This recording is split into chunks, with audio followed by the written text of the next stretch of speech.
Section 4.4 is going over what's called the laws of logarithms.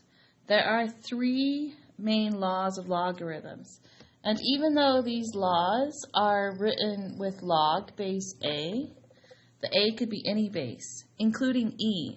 So these laws also apply to ln, the natural logarithm as well. So the first one, if we read this from left to right, okay, notice that inside the argument here, we have a product, a times b. If we wanted to, we could separate this product and do log base a of a plus log base a of b. All right, so if we have a product in here, we can separate and do log of the first plus log of the second. So likewise, inside a logarithm, inside the argument, if we have a fraction in here, we could separate that fraction if we do log of the top minus log of the bottom. Right? That's the second law. The third law is if we have a to a power inside the argument. So anytime we have log base a, notice these aren't the same, okay? So because this base is a lowercase a and this a is an uppercase a, so it's not going to cancel out, right? But if we had something raised to a power, there's a law of logarithms that says we can bring this power down out front. And that's extremely powerful when we go to solve equations, right? So this power is going to come out front, and we're going to get c times log base a of a. All right, so that's going from the left to the right. We're going to use going from the left to the right when it says expand. All right, expand, let me go ahead and put that, is when we go this direction, okay, from the left to the right. So when we expand, we start with a single logarithm, and we expand it out to multiple logarithms. Now, I think what's more powerful about these laws of logarithms is if we go from the right back to the left. Because from the right back to the left, that tells us how we can add logarithms. How on earth do you add two logarithms together? Right? First, they have to be the same base. But if we wanted to add log base a of a plus log base a of b, and I wanted to add those two together, we do that by multiplying the arguments together in a single logarithm. Right? So how do you add? You multiply the arguments. How do you subtract logarithms? You divide the arguments, right? A divided by b here. How do you multiply a logarithm by a constant? Well, you take that constant, you put it back as the power. All right? So when we go from the right back to the left, we have a kind of a string of logarithms here, multiple logarithms. We can condense those down to a single logarithm, right? So when the directions say condense, means we're going to take the laws of logarithms back the other direction, from the right back to the left, right? So keep that in mind. How do you add logarithms? You multiply the arguments together, right? Then you just keep one log there. Log base a of this argument a times this argument b, right? One logarithm here, and if the logs are being subtracted, you do the first argument divided by the second argument. All right, so these three laws, forwards and backwards here, all right? So let's go ahead and use the laws to evaluate some expressions. So I have log base 4 of 2 plus log base 4 of 32, right? So I want to add these together, right? How do we add these together? First, you want to make sure they have the same base, right? And they do. So I can add these two logs together if I multiply the arguments together, right? So I'm just going to multiply 2 times 32 to get 64. So I have one log, and then I'm doing 2 times 32 in here. So how do we evaluate log base 4 of 64? Right? Make it into an equation. Right? Solve it for x. So I'm going to raise both sides by 4 here. 4 raised to log base 4 cancels, and I get 4 to the x power, right? So 4 to what power is 64? 4 squared is 16. 4 cubed is, 64, right? So the power needs to be 3. So I get an answer of x equals 3. So we can evaluate this by combining them and then solving the resulting equation, right? All right, B, log base 2 of 80 minus log base 2 of 5. How do you subtract logarithms? You don't just subtract the numbers, right? You don't cancel the logarithms. You write one single logarithm and you divide, right? We're going to do 80 divided by 5. And what is 80 divided by 5? Is it 16? I'm going to double check. 16. All right. So what's log base 2 of 16? How do we evaluate that? Make an equation out of it, okay, and solve for x. So if I want to cancel log base 2, I raise both sides by 2, and I get 16 equals 2 to the x. Right? 2 to what power is 16? I believe it's 4, okay? 2 to the 4th power is 16. All right, here's one. Negative 1/3 times log of 8. Right? How do we evaluate this? Okay, so let's go ahead. This is a constant in front of a logarithm. So I'm going to take that constant and pull it back as a power. So now I want to do log of 8 to the negative 1/3 power. Okay. So remember, we have a fractional power here and we have a negative power here. So I'm going to use the rules of exponents. I'm going to take care of the negative first. So the negative exponent here is going to get moved to the denominator because technically this is over 1. So if I move 8 to the negative 1/3 to the denominator, it's become 8 to the positive 1/3. So now I have 1 over 8 to the 1/3. Right? Now the 1/3 power, the top number is the power, the bottom number is the root. So it's like we have the third root of 8 to the first here. So we get log of 1 over the cube root of 8. Right? So you should know what the cube root of 8 is, right? The cube root of 8 is 2. So we get log of 1/2, right? Now, what does this equal? Okay, let's go ahead and set it equal to x here. What cancels log? Right? There is no base there. And when there's no base, it's understood to be base 10.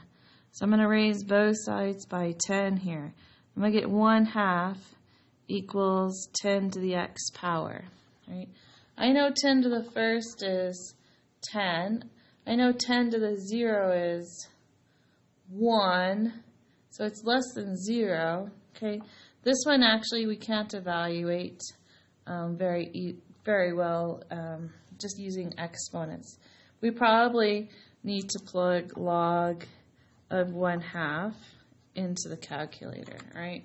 So let me just do that. Log of 1/2 is negative 0.3010, right? Which means if I were to take 10, let me show you. If I were to take 10 and raise it to this exponent, I should get 1/2, okay? And indeed I do, right? So you can see why we couldn't evaluate this in our head, but there's the result regardless. All right, so this was condensing, right? We used from the laws from the right to the left. So if we wanted to add logarithms, we multiply the arguments together. So this was 2 times 32 to get us 64, right?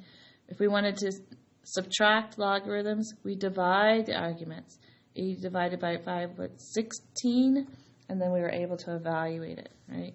And then the constant is really a power, and so we kind of walked through what each of those powers do, right? First the negative moves it to the denominator, and then the 1/3 power is a cube root, okay?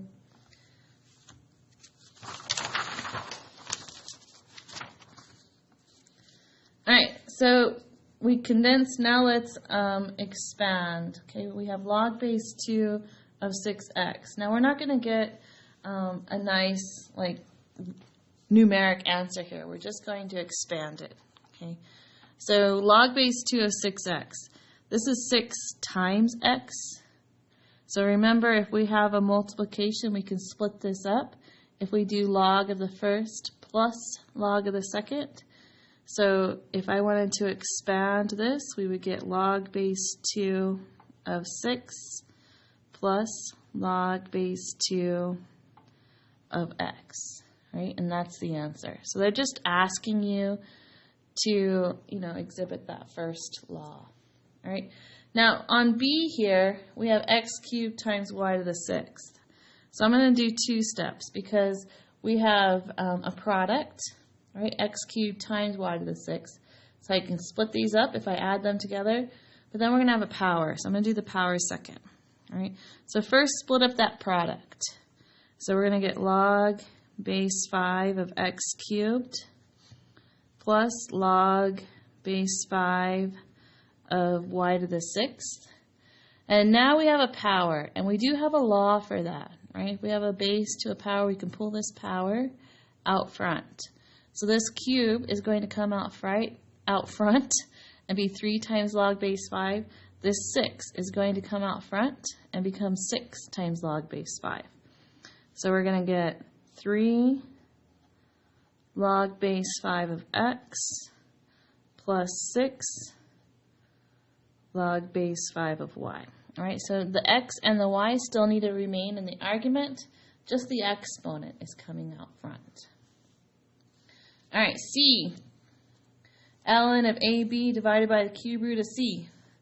So first, we need to expand the quotient here. Okay, first we have AB being divided by the cube root of C.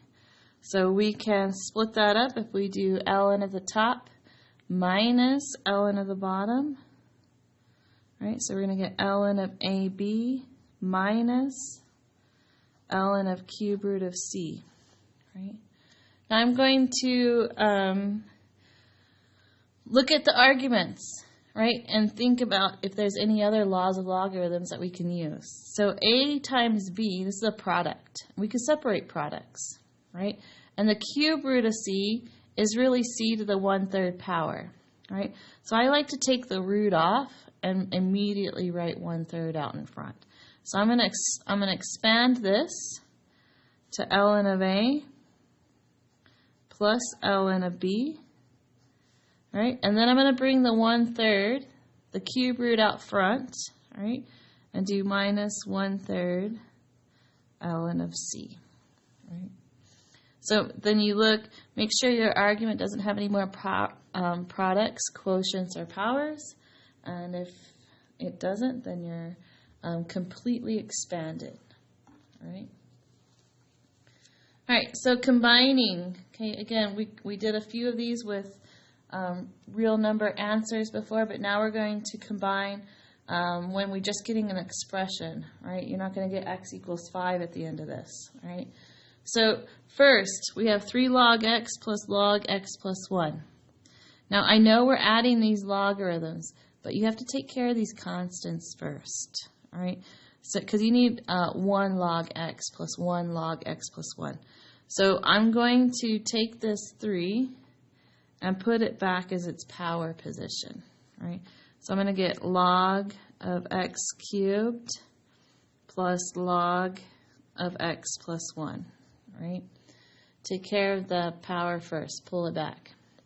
Now, if I wanted to add these logarithms, right, they have the same base, which is base 10. So if I wanted to add these logarithms, I just need to multiply the arguments. I need to multiply x cubed times x plus 1. So I will distribute the x cubed to both of those terms, and I get log of x to the 4th plus x cubed. Right, here it is, fully condensed. Right? We don't have any powers, and we don't have any sums, right? So we went from 2 logarithms to a single logarithm, and that's always your goal. Write it as a single logarithm, All right. So now let's do the bottom one. Okay. First thing, I'm going to take all these constants. I'm going to pull them back, okay, as power. So this 3 is going to become s cubed. So I'm going to get ln of s cubed. The 1/2 is going to get pulled back. Now instead of writing t to the 1/2, I'm going to go ahead and write it as a square root. So I'm going to get ln square root of t. And this 4 needs to come back as a 4th power. So I'm going to get minus ln of t squared plus 1 to the 4th. Right? So if we were adding, how do we add two logarithms? Right? We multiply their arguments. So s cubed times square root of t here. So I'm going to get ln s cubed times the square root of t minus ln t squared plus 1 to the 4th. Right? I went ahead and did this in 2 steps, but usually I just do it in 1. Okay? But we have a product here. These two are positive, so they're going to get multiplied together. This one's negative, so we're going to divide by it. Right?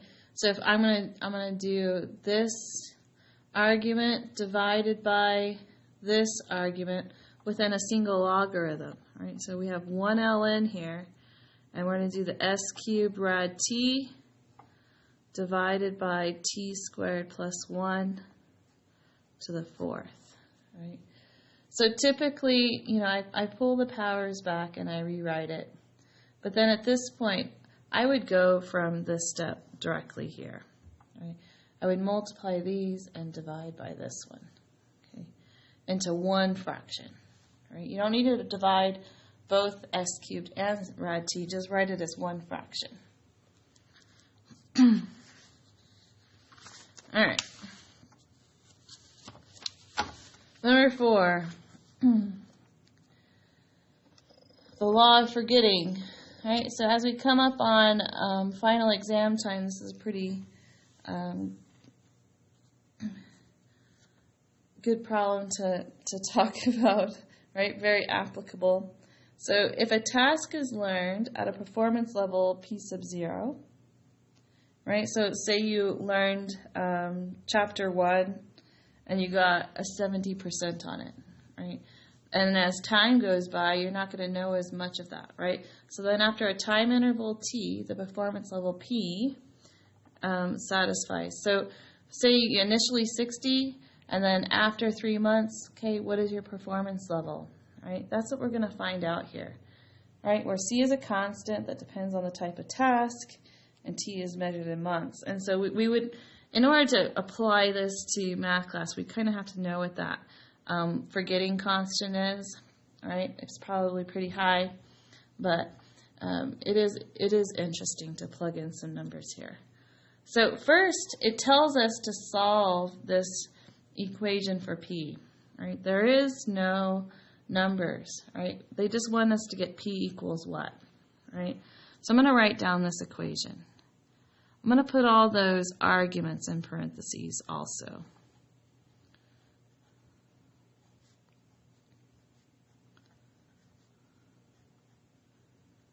Right. Now, they are just normal logarithms. Right. Now, before you can cancel these logarithms, we're not just going to raise everything by 10. Right. It really isn't that simple. You're going to get the wrong answer if you do that. You have to get one single logarithm on the left and one single logarithm on the right before you can cancel. Right.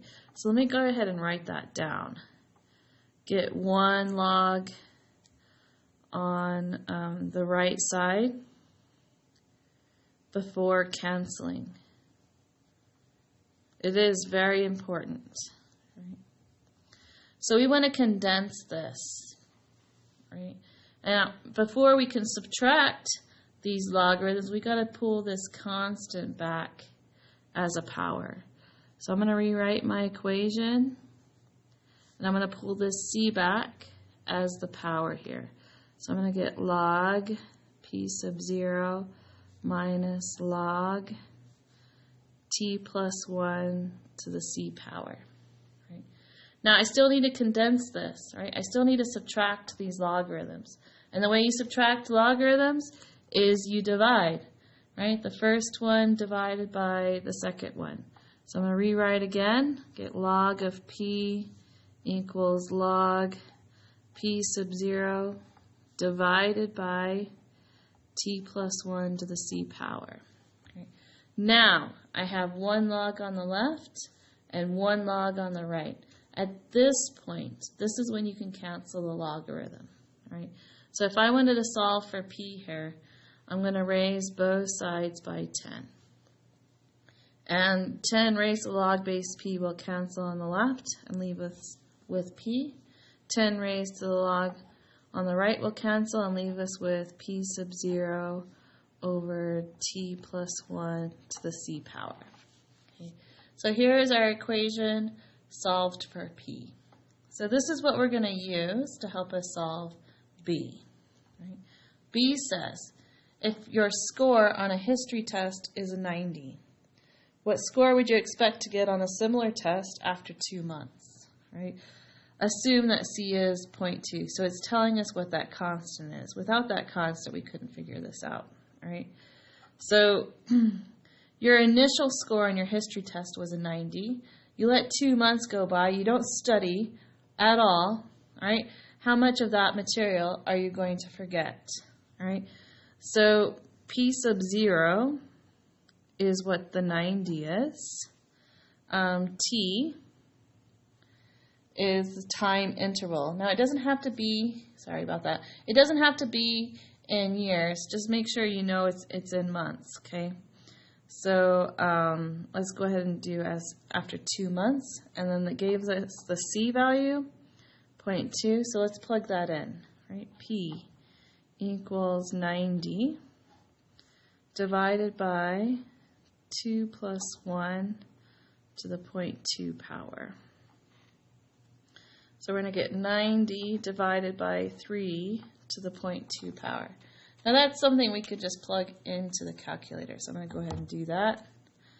90 divided by 3 raised to the 0.2 is 72.25, right? So what this problem is saying is even though you got a 90 on your history test, if you let 2 months go by and you don't study at all, this formula says you can expect to get a 72, right? You've forgotten 18% of that material. Same for math, guys. So the final is coming up, so make sure you're reviewing that older stuff as well, right? But oh, there is a back. Okay. So, I wish I could ask you if you have questions. Here's this. All right, let's go ahead and do the back. The back has a change of base formula. Right? Now, I really feel like the change of base formula is defunct, and that's because calculators now will evaluate logarithms of different bases. Right? Lots of teachers don't like to hand out that secret, but it does. All right, so. Before calculators did that for us, we could calculate log base b of x if we did log base a of x divided by log base a of b. Now that might not seem simple, but we can make a anything we wanted to, right? So if we made a 10, right, then we have log base 10 of x divided by log base 10 of b.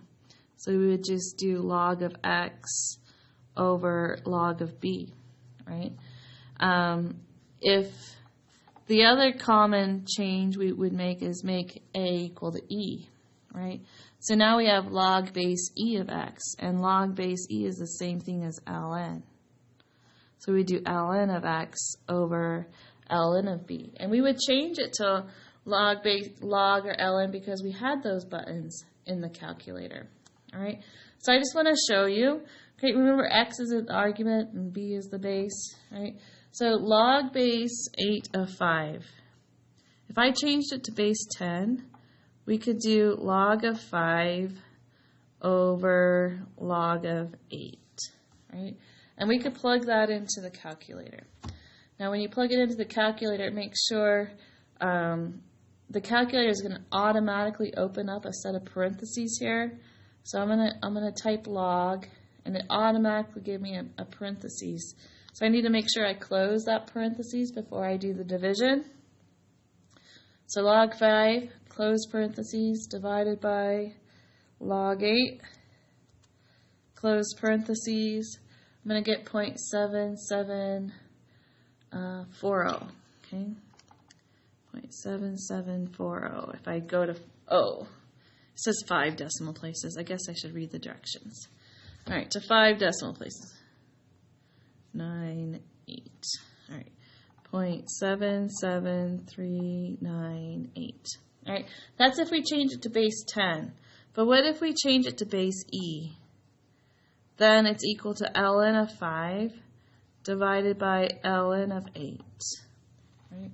Now if you type in ln of 5 divided by ln of 8, ln of 5, remember to close that parentheses because ln also automatically opens up a set of parentheses for you. So close it and then do your division. Ln of 8 gives us the same decimal. Right? So it doesn't matter whether you change it to base 10 or base E or some other random base, you're always going to get the same decimal, right? So 0.77398. Now, I mentioned, okay, that your calculator will evaluate these without a change of base, right? So let me just show you. You can find that under the math mode here. So I'm gonna type math. And then I'm going to scroll down this list, and I'm looking for log base, okay? Log base here. If you enter that, it's going to give you a little box for the base and a little box for the argument, and you can do log base 8 of 5 here, and you get the same decimal. All right, so before that, the calculator, before TI put this in there, which actually is probably in the last 10 years, we would have to do the change of base formula. But as of now, we don't have to, right? So log base 9 of 20. Math, find your log base program, right? Change the base to 9, change the argument to 20, and we get 1.36342.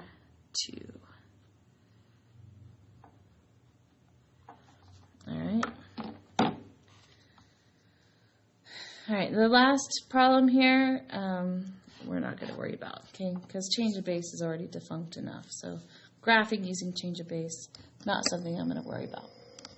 All right, that is the end of 4.4.